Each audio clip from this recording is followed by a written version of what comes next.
The weed eater, man. I'm getting ready to assemble the casing.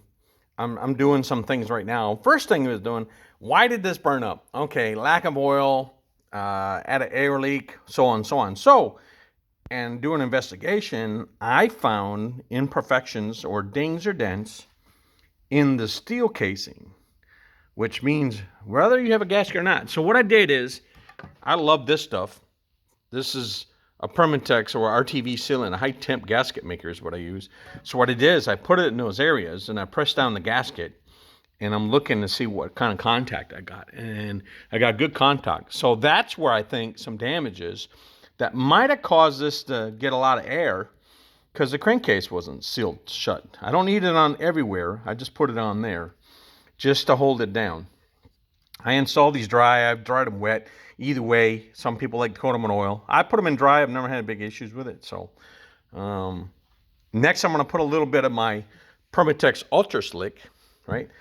Use this RTV high temp silicone for your gasket stuff. You don't need a lot, just a little bit. And I'll be ready to press this case together. So far it's looking good.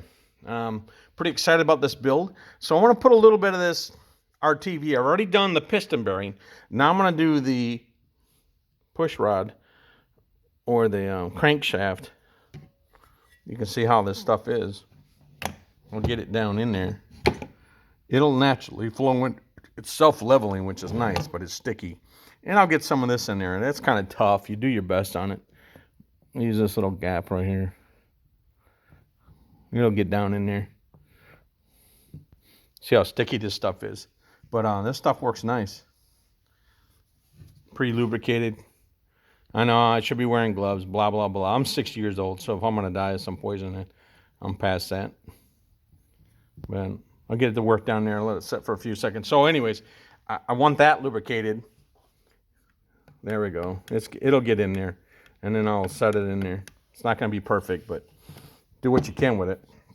My goal is to get this crankcase back together. Okay, so now I got the gasket in place. I found some imperfections in the seat. I took out what I can out with a file. Can't fix it. Came from manufacturer. Not surprising. Seen it before. And it happens. Now I'm going to put this casing on.